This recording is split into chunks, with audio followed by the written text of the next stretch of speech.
मुस्कान 9 साल की थी जब उसकी माँ अपने पड़ोसी के साथ भाग गई। अब मुस्कान और गोलू दोनों अकेले थे। गोलू सिर्फ 5 साल का था। पिता को उनकी कोई परवाह ही नहीं थी। वह जो भी कमाता सब शराब पीने में खर्च कर देता था। मुस्कान अपने पापा से बोली, पापा, भूख लगी है, घर में खाने के लिए कुछ भी नहीं है। तो राजेश बोला, तो तू अपनी माँ के साथ क्यों नहीं चली गई? अब मैं कहाँ से खिलाऊं तुम दोनों को? मेरे पास पैसे नहीं है। सब बच्चे स्कूल जाते हैं, हम तो स्कूल भी नहीं जाते। स्कूल जाओगे तो ये घर का काम कौन करेगा? हैं?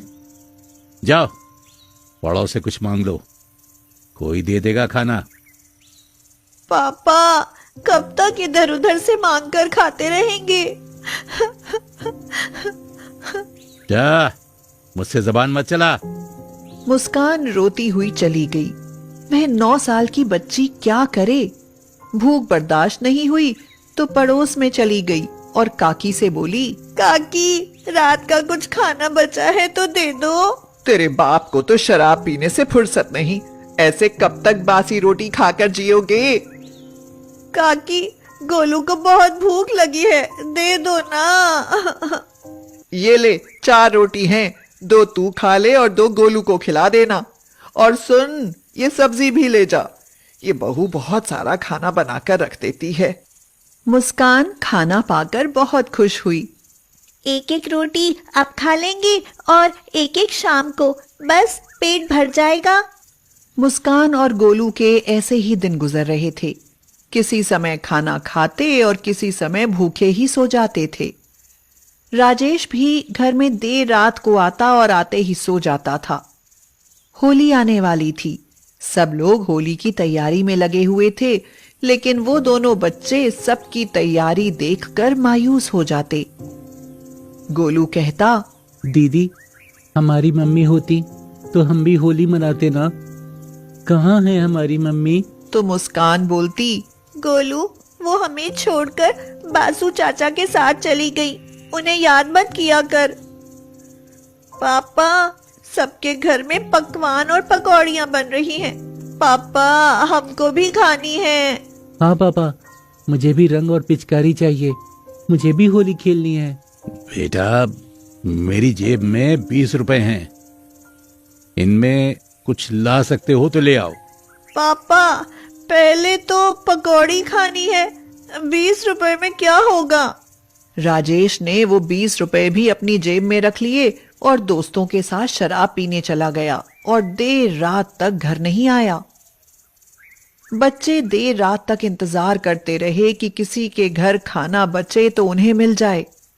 शाम को काकी ने उसे बुलाकर बचे हुए पकवान दे दिए और बदले में बहुत सारे बर्तन साफ करवाए। मुस्कान बोली, काकी, आप मुझसे काम करा लिया करो, मगर खाना दे दिया करो। बचा हुआ खाना तो दे ही देती हूँ। मुस्कान के आंगन में कुछ गुलाब के पौधे थे। एक दिन उन पर कई सारे गुलाब खिले। मुस्कान बहुत खुश हुई। थोड़ी ही देर में गोलू ने वो सारे गुलाब तोड़ लिए। मुस्कान जोर से चिल्लाई, तूने सारे फूल क्यों तोड़ लिए? रुक, तुझे अभी बताती हूँ। दीदी, मैं आपके हाथ आऊंगा तभी तो। ये कहकर गोलू सड़क की तरफ भाग गया। मुस्कान भी उसके पीछे पीछे जा पहुंची। सड़क पर एक गाड़ी वाले ने उसके हाथ में गुलाब देखकर पूछा, बेटा, ये फूल कितने के हैं? जल्दी से मुस्कान बोली, 10 रुपए का एक फूल है। अब बेटी, मुझे 5 गुलाब दे दो। ये लो 50 रुपए। मुस्कान बहुत खुश थी। आज उसे पैसे कमाने का तरीका मिल गया। उसने ये बात राजेश को नहीं बताई, नहीं तो वो पैसे भी वो छीनकर शराब पी जाता।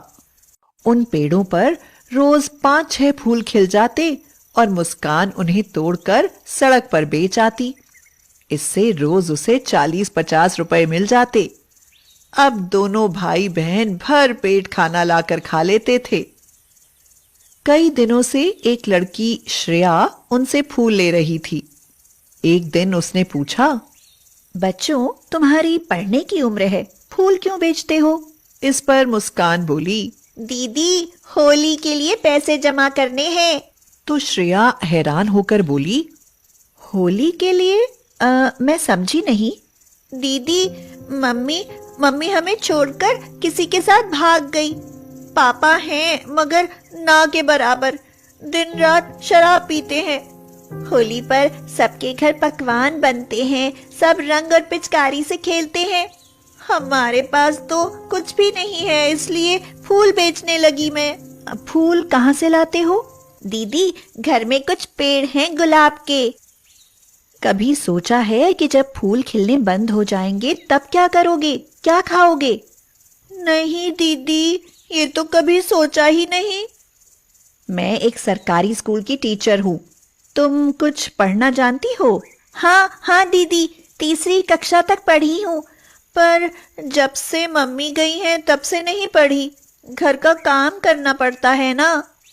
कोई बात नहीं, वो वहाँ जो सरकारी स्कूल है, कल दोनों वहाँ आ जाना। वहाँ तुम फ्री में पढ़ोगे, खाना, कपड़ा और वजीफा सब मिलेगा। सच्ची दीदी? सच्ची, कल दोनों जरूर आ जाना। चलो मैं तुम्हारे पापा से भी बात कर लेती हूँ। पापा देखो, श्रेया दीदी आपसे मिलने आई हैं। आइए जी, नमस्ते। आपसे बात करनी थी। आप अपने बच्चों को स्कूल क्यों नहीं भेजते? मैं सरकारी स्कूल में टीचर हूँ। अगर आप अपने बच्चों का भविष्य बनाना चाहते हैं तो कल से इन्हें स्कूल भेज देना, नहीं तो ये बच्चे मेहनत मजदूरी करके ही अपनी जरूरतें पूरी करेंगे। कभी ये सोचकर देखा है कि माँ तो इनकी चली गई, अगर आपको कुछ हो गया तो इनके भीख मांगने की नौबत आ जाएगी। अगर पढ़ेंगे लिखेंगे तो समाज में इनके साथ आपका मान सम्मान भी बढ़ेगा। मैं शराब के नशे में अपने बच्चों के भविष्य के साथ खिलवाड़ कर रहा था। आपने मेरी आंखें खोल दी। कल से ये स्कूल जरूर आएंगे। मुस्कान और गोलू बहुत खुश हुए। अगले दिन वो दोनों स्कूल गए। श्रेया ने दोनों का दाखिला करा दिया। 2 दिन बाद होली थी। मुस्कान और गोलू उदास थे। श्रेया ने उन्हें देखा और पूछा, क्या हुआ, आज इतने उदास से क्यों हो? दीदी, होली आने वाली है। अब तो फूल खिलने भी बंद हो गए। अब हम होली कैसे मनाएंगे? श्रेया रात भर उन बच्चों के बारे में सोचती रही। अगले दिन उसने सारे स्टाफ से 100-100 रुपए इकट्ठे किए और गरीब बच्चों के लिए होली के सामान की व्यवस्था की। होली के दिन बच्चे उदास बैठे हुए थे। बाहर से श्रेया की आवाज आई, मुस्कान, गोलू कहाँ हो? देखो आज हम तुम्हारे घर आए हैं। मुस्कान ने देखा कि श्रेया कुछ बच्चों के साथ खड़ी हुई है।